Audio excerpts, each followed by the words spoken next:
Hello everybody, welcome to Age of Empires 2 HD. Today we have a 1v1 Black Forest game between Wild Boar Hunter and Para. Over to the left, top right of the map we have Wild Boar Hunter playing in the red. He's playing as Byzantines. And over to the south of the map we have Para playing as Persians in the blue. Right, so let's see how this match goes. Generally, the meta in the Black Forest is to wall up, boom, and then in Castle or early Imp, you have a massive army and you attack your opponent. Whereas in this match, we'll see that the meta need not be always followed. You can always look for other opportunities to attack your opponent, and one such example is in this match. So you see blue walling up, that's the standard, one scout, one villager. Walls up, he has found all of his sheeps, has an idle town center. And let's see how Wild Boar is doing. He has found his 4 sheeps. He has a back deer, back boar, 1 boar in the front, 2 more sheeps in the front. So it's a good map for Wild Boar Hunter. Coming on, we'll see the Para's map. He has back safe coal, back safe prairies, back stone, a near wood line. So it's also a good map for Para as well. So both the players have walled up the center, and now we'll try to boom. Let's go on to see the villager count. At this point of time, we have passed around 3 minutes in time. Para is on 11 villagers and Wild Boar Hunter is on 9. You see he's already behind 2 villagers. It's inefficient wood collecting by Wild Boar Hunter. There goes the lumber camp. He's gonna lose this villager, and yes, the villager is down. So Wild Boar Hunter has lost 1 villager here, and if he decides to make a standard meta, he's already behind by 1 villager, which is quite a lot when you compare trying to do a fast castle on Black Forest. You need all your villagers working continuously and bringing in those resources so that you can advance at 18 minutes tops. I just found his other 2 sheeps.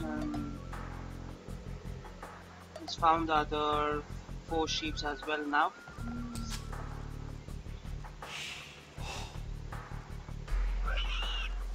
And here is the second boar lured by Para. Alright, so quick tip, you always want your boar to land underneath your town center so that it minimizes the villager walking time and they gather the food more efficiently. Also, you need to have around 5 to 6 villagers per boar to gather efficiently from the boar. As you see, the boar has a constant decay rate, so the more villagers there are, the lesser time the boars lays on the ground and more food will be collected from it. So Wild Boar Hunter at this time is taking his first boar and is also taking a sheep, whereas Para has both the boars under his town centers, but as I stated before, you need to have 5 to 6 villagers per boar to gather efficiently. Alright, he has 3 on sheep and around 8 on boars, and he's sending his next villagers on to wood.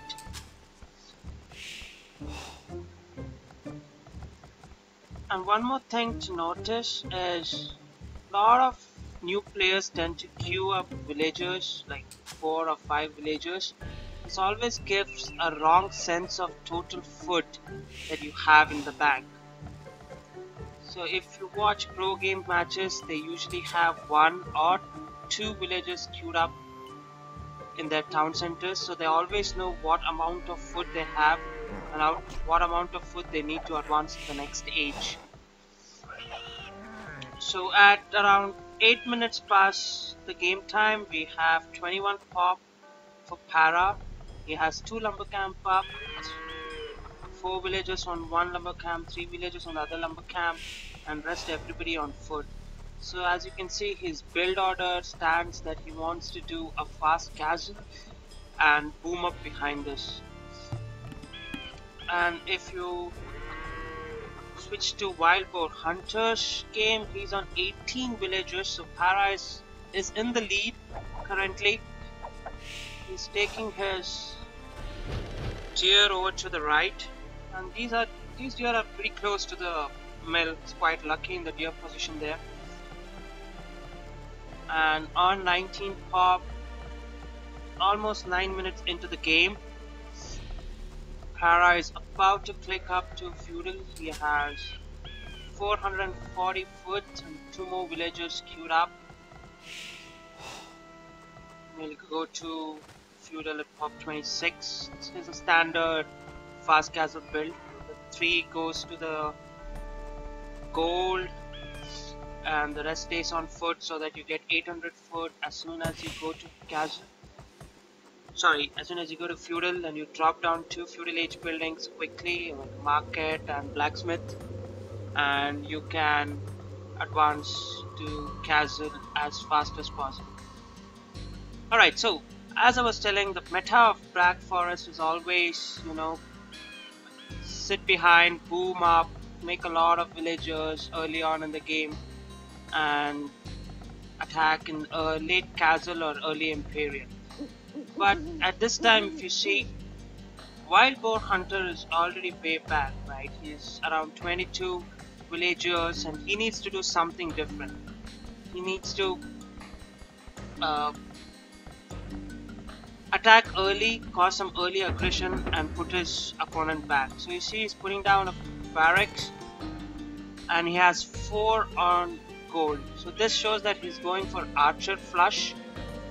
You have 4 on gold and around 8 to 9 on wood. Count, that's 1, 2, 3, 4, 5, 6, 7, 8, 9. He has 9 on wood and 4 on gold. This is a build for archer flush. Generally, if you want to pump archers from 2 archery ranges, you require 12 on wood and 7 on gold.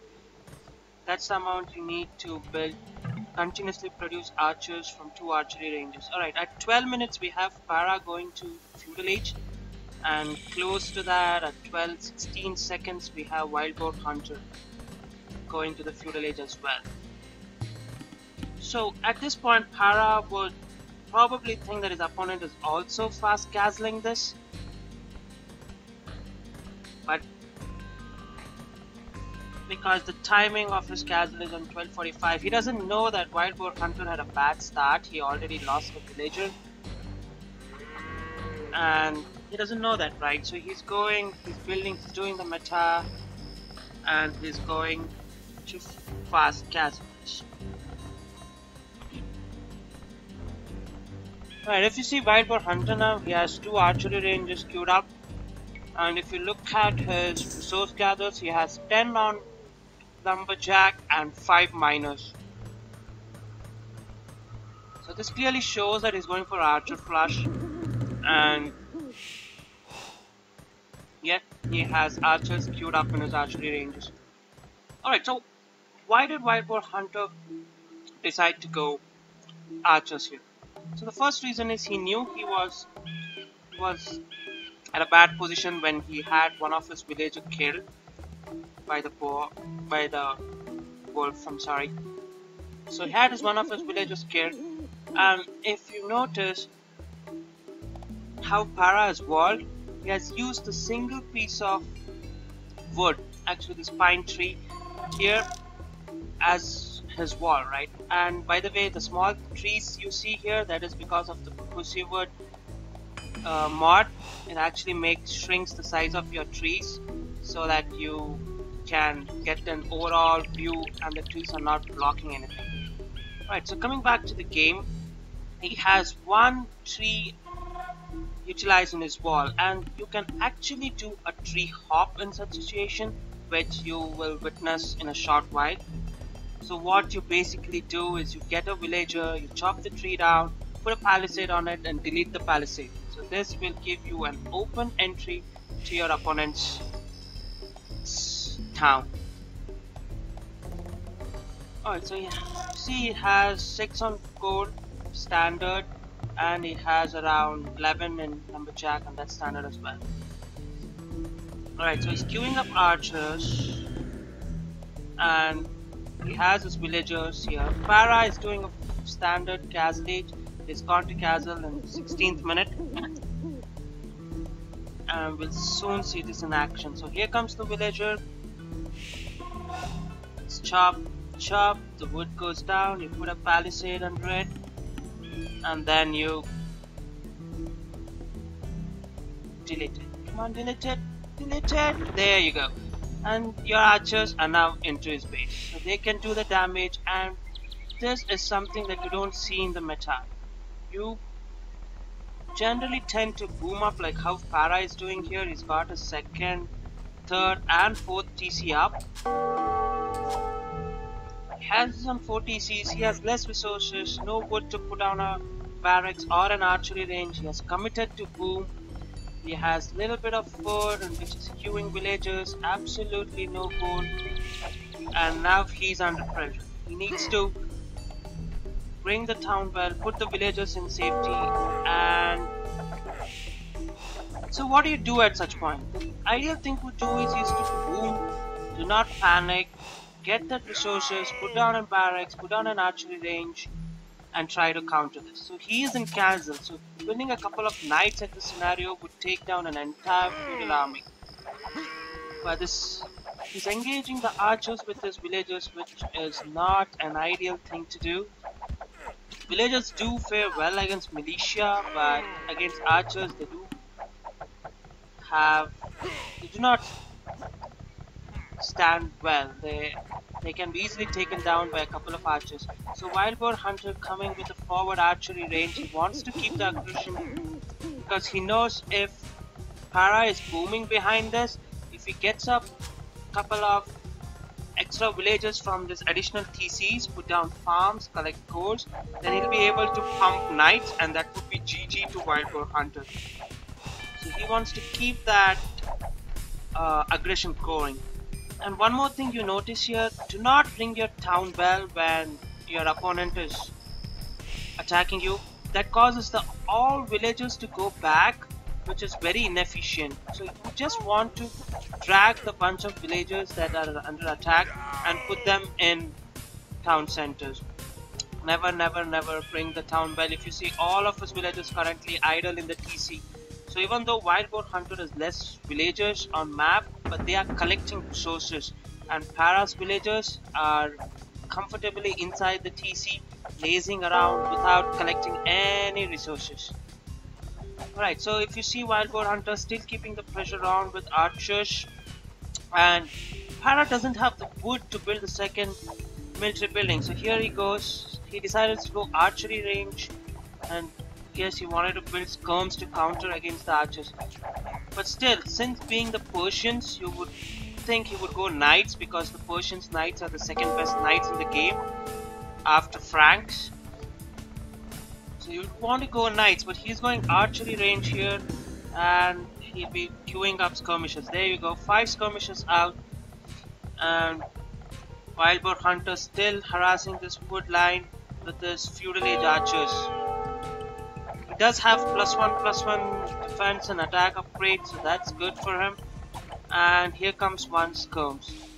Again, you would want to mass your skirms up, never send them individually.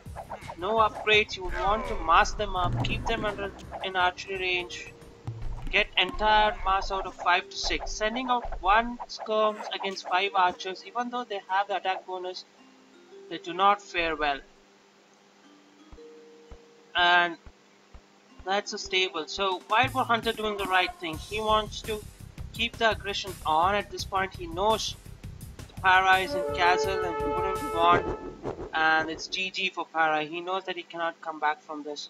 So yeah, there you go. Never settle for the meta. If you have an opportunity, you always break the meta. Try to hit your opponent early, kill their resources, get their villages down, and yeah, that's it. Alright, see you next time. Wild Boar Hunters signing off.